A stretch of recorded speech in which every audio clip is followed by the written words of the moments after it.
What's going on, my beautiful people? Welcome on into yet another edition of the Mafia Huddle, hosted by yours truly. I'm Carl Jones. Today we have a jam-packed episode for you guys. We are going to rank the Bills' best players under the age of 25, actually 25 and under. Plus, there's an ESPN article that has a lot of the fan base up in arms. We'll touch on that, but I'm not going to do it by myself. I got my brother from another today. I'm going to introduce him. Here we go. Hailing from Cheektowaga, New York, Buffalo State University, News 4 producer. He could have been Roger Federer in his day, but he gave up. None other than the GOAT, Justin Siejak. How are we doing today, big dog? I'm feeling great. You know, tennis wasn't my calling. You know, the days are in the past. Hamstrings giving me issues. But you know what? I'm glad to be here, if nothing else. I'm going to tell the people that you was mixed between Nadal and Federer. You just couldn't figure it out. Oh, yeah, hybrid. A little hybrid there. I like it. I like it. Yeah, absolutely. Injury held you back. Yeah, that's what it is. That's what it is. Sound like my uncle. Andrew Luck, career archetype, you know. Yeah. Sound like my uncle always blaming, oh, man, my elbow gave out on me. You don't even have a scar. Like, that's not why you didn't make it to the NBA, young dog. Big episode. I can't wait for you to join this. I couldn't wait to talk about the 25 and under because you are so tapped in with the draft community. So these are a lot of the players that you've been following, quite frankly, since they were probably 18 years old. But before we get to that, there was an ESPN article written by Bill Barnwell, who I want to preface this by saying is a very bright and intelligent dude, and I respect a lot of the work that he does. But every year he does an annual list where he ranks the best skill groups across the NFL. Sure. And I want to ask him caveats on how he does it. Injuries count, so he wants to go into the upcoming season about like, hey, if a player got hurt last year, how that parlays into the next year. It's only about the on-field performance in this 2026 season. So, for example, Tyreek Hill, when he signs to someone, has no bearing on this year because who knows if he even plays this year, right? Wide receivers are weighted more heavily than any other position.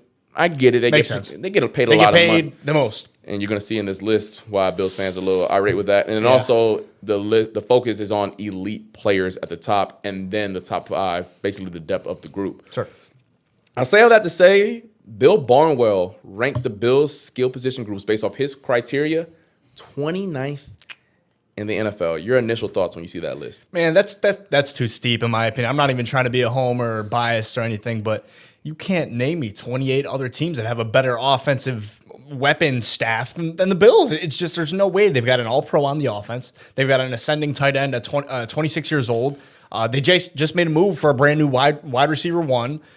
There's teams in much, much worse shape than the Bills. Speaking of the teams that are in much worse shape, I'm just going to rattle off some teams who I was genuinely shocked are either ahead of the Bills or several spots ahead where I'm like, hey, if there's a gap, it ain't this deep. Let's go. The Carolina Panthers, right ahead of the Bills at 28. At 27, the Washington Commanders, the Raiders at 26, Titans at 25, and then taking a big jump, the Chiefs at 20, then the Ravens at 16. How about the New York Jets at 12? Any of those teams where you're like, yeah, ain't no way that they ahead of the Bills, or like you questioning their slot? Yeah. Is there any team that you kind of... There's no way the Panthers are above the Bills. Like, and the Commanders last year was the Unction. It was Deebo Samuel, Terry McLaurin. I couldn't even tell you who their number one back was. It was like the seventh round rookie, Ja'Cory Krosky-Merritt. You're telling me he's equal out with James Cook, even half of the player he is? There's no shot the Commanders should be over the Bills, honestly. And I understand what Bill is trying to go with this, where he's saying he really ranks like top-end talent. So that's maybe why Terry McLaurin will be ahead of, at this point, what he believes they're going to get out of DJ Moore or Khalil Shakir. But even if you think Terry McLaurin is like a half of a tier or a tier better than DJ Moore, what about like 2 through 8? It's... Like, James Cook still exists. Their backup running back was an all-pro kick returner. I don't know if that went into, like, the formula in this, but, like, and then the Bills also have a top 3 tight end room, And then the Kansas City Chiefs, no disrespect to the team. They best weapon right now just got out of prison while rehabbing a knee injury. It's locked up. I hate to break it to y'all. I don't got no faith in that team being great in terms of at the wide receiver position this year. But that's enough about Bill Barnwell, who once again does fantastic work. Just was a little... It's going band for bands. Like, are we just writing off Khalil Shakir? I'm pretty sure he was second in the league last year in forced missed tackles, only behind Jamar Chase. Khalil Shakir is better than any receiver on the Las Vegas Raiders, I can assure you that. Yeah. And then you put in a lot of faith in Carnell Tate being the Lord and Savior of a Titans team who... It's a lot of projection. It's a lot of projection. And if you want to do projection, why can't we project Skylar Bell to be great? I mean, I assume that's why he got the Jets so high. Like, I like the pieces, but I mean, the game still need to be played for a reason. Sure. All right, enough about Bill Barnwell and the ESPN show.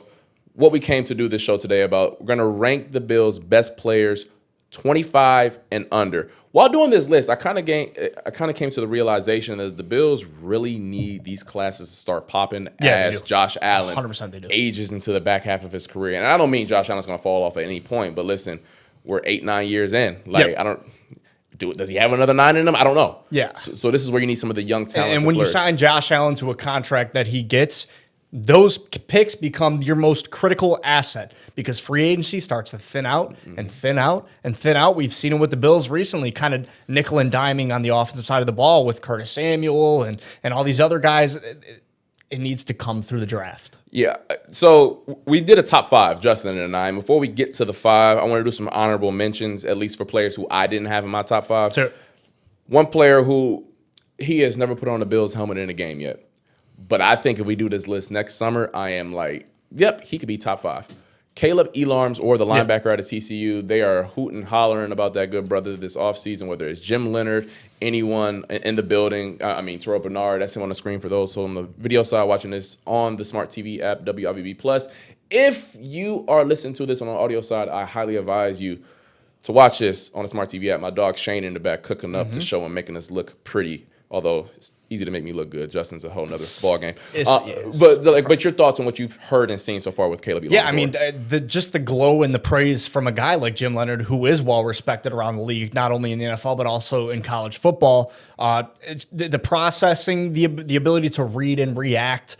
Jim Leonhard loves him. All right, we've already seen him get first-team reps in OTAs, and yet he's 22 years old. Now, that's not to say that the Bills have a locked-in guy at linebacker. This is a very open competition, but for a 22-year-old to come in, 4th-round pick, a lot of people thought he would go higher than the 4th round. So you could say this is a value pick for the Buffalo Bills. Stood out in the Senior Bowl, much like a lot of guys that the Bills love to draft. He's 6'2", 234, 971 relative athletic score. For those of you at home that don't know what that is, that's just how they test overall in the 40-yard dash, the bench press, the shuttle, the 10-yard, So for a 971 score, that's pretty elite for a 22-year-old linebacker, and it's really easy to see why the praise is coming from Jim Leonhard. And for those who are like, oh, man, I want the Bills to get some bigger linebackers next to Terrell Bernard, that is what KOE, hopefully that's Kaleb Elarms-Orr, hopefully KEO. There we go. That's his nickname. Another honorable mention that I just want to show some love here.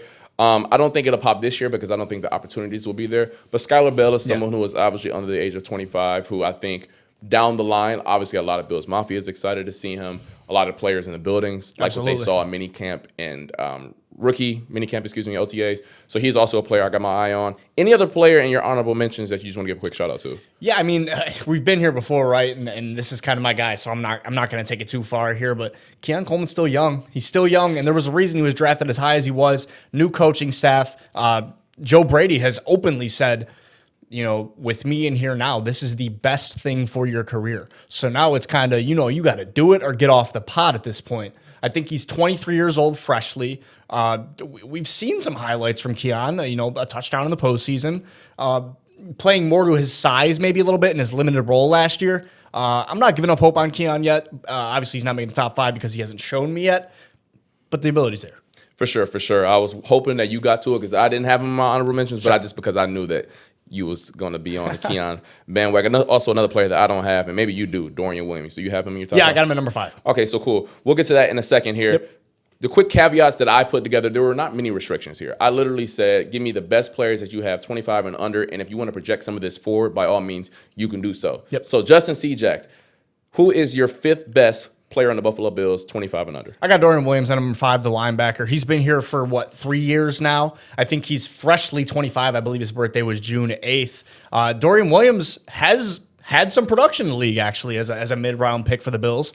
There's been some opportunity for him to play early with injuries to Matt Milano and the likes of the other guys. His ability to also read and react. The coaching staff loves guys who can just shoot the gap. His ability to shoot the A-gap sometimes last season was really impressive. The only reason I have him at number 5 and not higher, I don't know if he has breakout potential. I almost feel like maybe this is not the best we've seen from him, but we're 3 years in now. And in today's NFL, you got to be able to cover. He has 0 interceptions. And you can take whatever stock you want into that, but the top linebackers in the league are making plays on the ball. They're making plays on the ball in the air. They're forcing fumbles. He's been a really quality pro. I think he had 117 combined tackles in 2024. A few PBUs, a couple forced fumbles. That was his best season as a pro. We're now 2 years removed from that. They draft Kaleb Elarms-Orr, who could come in and make an instant impact. The time is now for Dorian Williams to show that, prove me wrong. You can be a star in this league, but it has to come now. That is going to be the number one position battle at St. John Fisher, and then obviously coming back to Orchard Park as well. Kaleb Elarms-Orr versus Dorian Williams. For those who don't know, Dorian has been banged up all offseason with some type of lower leg injury. Don't really have the specifics on when it happened, how long he's been hurt, but that's the reason why Kaleb has been running with the ones all offseason. Super fascinated to see how that shakes out. I do want to know, I think our Josh Reed tweeted the other day that he was at Taste of Country, and, he saw it moving around kind of well. He was there, so we'll see what that means for going into training camp here. Training camp, I believe, begins July 29th, so hopefully he is healthy and able to go out there and make stuff shake. 3 weeks away. A quick joke about Dorian, that I mean this in all good jokes and good faith. I used to have this joke with my friends, human crash test dummy. Yeah. Basically those who just put their bodies on the line and just make a lot of noise out there on the football field. Taylor Rapp was first team for a very long time. Taryn Johnson was as well. Flying in the guys, yeah. Lost those brothers. Dorian Williams, I see honorable mention, human crash test dummy behavior. It's time to claim that throne on the Bills. Listen, we need somebody to take that belt. I think he has the potential to do so. My 5th best player on the Buffalo Bills, 25 and under, I got Max Hairston. Okay. Obviously heading into his second year. He played 11 games last year dealing with a litany of injuries, whether it was the knee injury that he suffered at St. John Fisher last summer. Obviously dealt with the concussion, although he didn't miss time with that, and then the ankle injury in Week 18 against the New York Jets. So the injuries are obviously the number one concern, but when he was out there, he showed flashes of why the Bills took him in the first round. 2 things that stick out, and they were also his calling cards coming in, his speed and his ability to make plays on the ball. His speed stuck out. Go back to that Kansas City Chiefs game where he's running step for step with Xavier Worthy.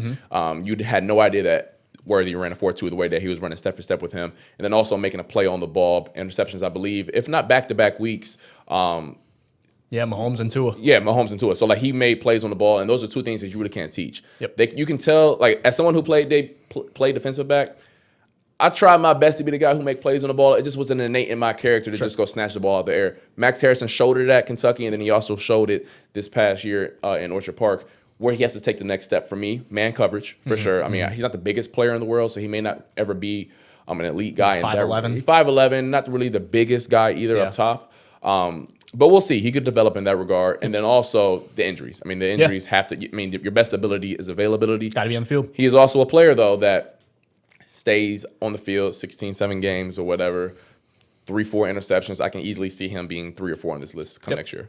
What are your thoughts on Max Harrison? Max Harrison, I've got a little bit higher too, and we'll get there in a second. I just think his ability, and I've kind of talked about this talking about Dorian Williams, and his lack of taking the ball away, I really like Max Hairston's ability and projection to become a guy who can take the ball away for the Bills. I think last year when he got drafted, he said, I just want to get the ball back to Josh Allen. And the Bills need a guy who can do that. It's been a while since a player has eclipsed 4 or 5 picks for Buffalo. So at the cornerback position, let me preface, I really like his potential. I'll get into that more why in a few here, but I like your pick there, and he does need to stay healthy. So we don't gotta go. We don't gotta jump around, beat around the bush. Where do you have Max Harrison ranked? I got Max at 3. Got Max at 3. Okay, so why do we have Max at 3? I got Max at 3 because, like I said, his ability in college to take the ball away, not only take the ball away, but make a play with the ball in his hands. That speed you cannot teach. What was it, 4.29, I want to say, in the 40?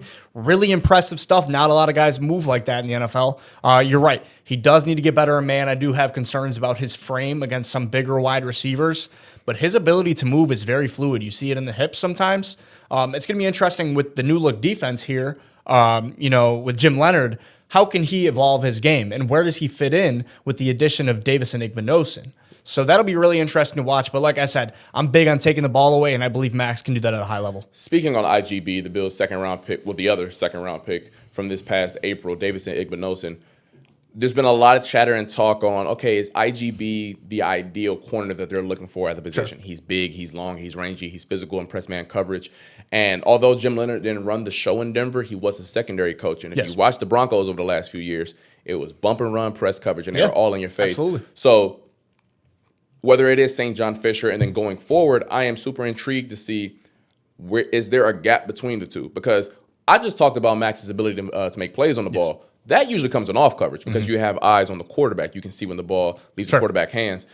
In man coverage, that skill set is a little less required because you're more reliant on your ability to click and close and you're jamming and things of that nature. And that wasn't Max Hairston's best trait coming out of Kentucky even. Like Max Hairston wasn't drafted because the frame won't allow that at this level. So I'm super intrigued to see. Listen, is Jim Leonhard just going to copy and paste what he did in Denver here, or is he going to fit his system to the players that he has on the roster? Yeah. I don't know. That will be very interesting, and maybe part of the reason it is because he had the best corner in the game, Patrick Surtain, but we'll see how that translates. I think Igbenogson has a comparable profile, so not nearly the player, obviously, but second-round pick, they invested high. A lot of people questioned it. A lot of people concerned about the holding penalties, but he fixed that. If you look back to his last season, not as much holding. I'll be really interested to see because now they've got some depth at corner, which is very important in the NFL.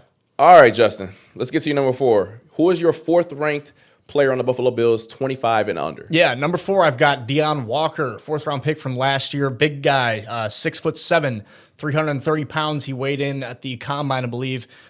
He flashed a lot in his rookie season, more so than second-round pick TJ Sanders, who probably could have been an honorable mention on this list. I just haven't seen that much yet. Deone Walker, a lot of people concerned about his injury coming out of college with the back injury. He comes in, and he instantly, at the very least, makes an impact on getting his hands up. He's 6'7". You can't, and guys that move like him, like a nimble bear at 6'7", he's getting his hands up. His twitch at 6'7", really impressive. I have him at 4 because I think he does have a touch of star potential. However, will that translate? Because now you might get some more odd fronts with Jim Leonhard. You might be playing some more zero tech or one tech, which means maybe gumming up the run a little bit more. Losing some older guys like Daquan Jones and stuff like that, he may be asked to play a different role. So it'll be interesting to see, but I did watch him last year impact the pass game and sometimes impact the run game. So it's interesting to see. What Justin is referring to in terms of one technique versus 3 technique, stay with me here, people. On the visual side, I got you. Audio, hey, I got you for today, but I need you to come on to the app, WIVB Plus, Smart TV app. At a 1 technique, you are in between the center and guard. And usually in that position, you are taking a lot of double teams. You're not necessarily getting after the quarterback as much. At 3 technique, which is in between the guard and tackle, you are allowed to hunt a little bit more often because of the position that you're in the defensive line. This isn't to say that you can't pin your ears back at the 1 technique or 0, which is directly over the center. It's just a little bit more difficult to do so. But that's my number 1 thing. I have Deone Walker at number 3. Cool. For a lot of the reasons that you listed off. This time last year at training camp, Ed Oliver said he's like a dancing bear. Yeah. And I mean, the brother is not lying. He don't move like he's 6'7", 330.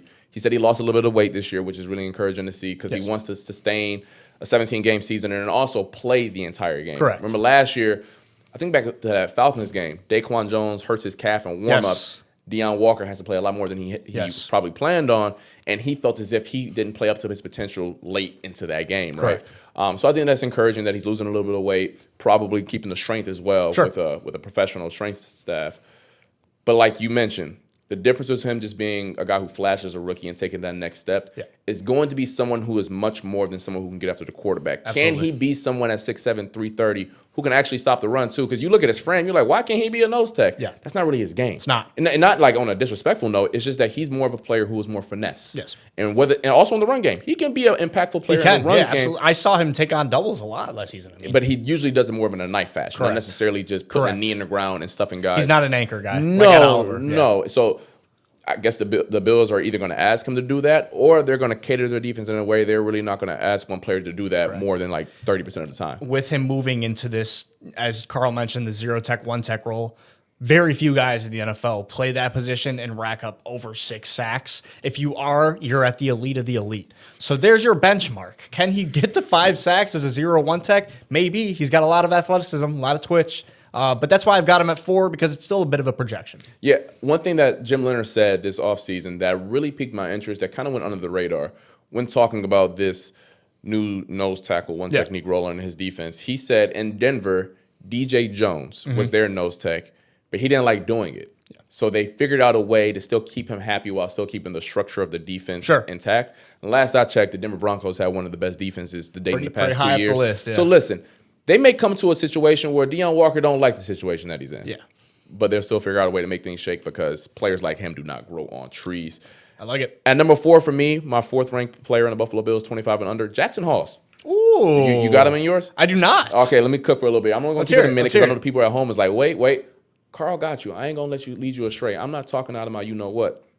Stat line is not impressive. 16 catches, 187 yards, 3 touchdowns. You like, bro, how is that top 5? Hear me out here. The way that he played last year was a star in his role. His impact on the team weaponizes the other players because he is probably now, as a second-year player, the best blocking tight end in football. He has weaponized Dalton Kincaid to the point where Dalton Kincaid doesn't have to dig out defensive ends no more. Dalton Kincaid doesn't have to get dirty in the run game because you have Jackson Halls at his disposal. Will he ever win you a fantasy football championship? No. Will he ever be a player who gets 50, 60 yards in a game? Probably not. But running the football matters too. And the fact that he was able to transform the way the Bills operated on offense didn't just help Josh Allen and James Cook and the big guys up front. You know who it also helped?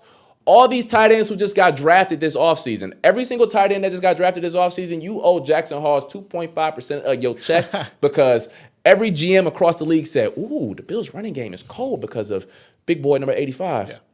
We need to make sure we get our own version of Jackson Halls. I know it's not sexy, but listen, the ball don't lie. And I promise you, defensive ends hate seeing Jackson Halls across from them. Any thoughts real quick? Yeah, I think that's a really good shout because, like you said, he did play that role really well and really efficiently. And his ability to now unlock other things for Dalton Kincaid and Dawson Knox. Also, the departure of Reggie Gilliam. Are we going to see Jackson Halls line up in the backfield maybe a little bit more this season? Who knows? But he was really, really good at setting blocks for James Cook. One of the bigger reasons the Bills' run game was able to take off like it did. So I like that shout. I promise you, it's not a hot take show. I just give it to you raw and uncut, baby. Jackson Halls at number 4. All right, we got our top 2. We both got our top 2. Yep. We both got Cole and Christian. Yep. Who you got at 2? Cole. Okay, we both got Cole at 2. Let's talk about Cole Bishop here and why we have him ranked number 2. Cole Bishop ranked 2nd on our 25 and under list. Why you got him there? I got him there simply because, again, another guy who could project to be a star for the Bills. Superstar? That's where you're at with it? You know, give me the rock here. Pass me the ball, coach. Pass me the ball, coach. Listen, I think Cole Bishop, we got a show coming on later this offseason where I got some hot takes, and I'm going to just give you a little sneak peek into that one. Cole Bishop is going to have either a PB or an AP next to his name come December, whether it is an All-Pro or a Pro Bowl. That good brother took a step last year, and I think he's going to be weaponized in a defense where they're going to put their best players in position to make things shake. I think about Talanoa Hufanga last year for the Denver Broncos. I think about how they weaponize players in this defense where there's going to be a lot of creativity, a lot of disguise, a lot of movement. That is Cole Bishop's game to a T. It took him a while to get going. I know the rookie year wasn't sexy, and obviously week 1 against the Ravens wasn't good either.